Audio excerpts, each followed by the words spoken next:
Kenapa perempuan Kelantan ni selalu sangat pakai emas lah? Cuba tengok tangan dia. Alamak, saya memang penggemar emas. Emas di Kelantan memang orang kata emas paling molek. Lagipun di Kelantan ni memang banyak kedai emas. Kalau mari ke Kelantan ni tak beli emas rugi.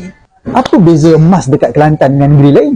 Ini pendapat Farah tak tahulah juga pendapat orang lain. Kalau perasannya gila-gila emas ko, cincin contoh di cincin dia ada tulis 91 ni. Setiap awak hok ada emas tu kena tengok tin dulu. Biasa kalau beli emas di Kelantan ni biasa memang 91 ni lah emas hok molek orang kata. Ramai sangat perempuan Kelantan ni pakai emas. Mana korang ada duit? Emas ni mahal ke murah? Sekarang memang mahal. Macam mana korang ada duit boleh beli emas ni? Kebanyakan orang Kelantan berniaga. Lepas dia lagi banyak pakai emas. Bukan duit suami lah. Kalau Farah, hok ni semua nego lah. Yang ni suami ada tambah sikit.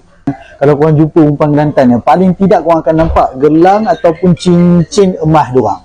Kalau ada geng Kelantan kat sini, tuliskan pandangan dalam ruangan komen. Jangan lupa sharekan video ni dan follow saya sekali, okey?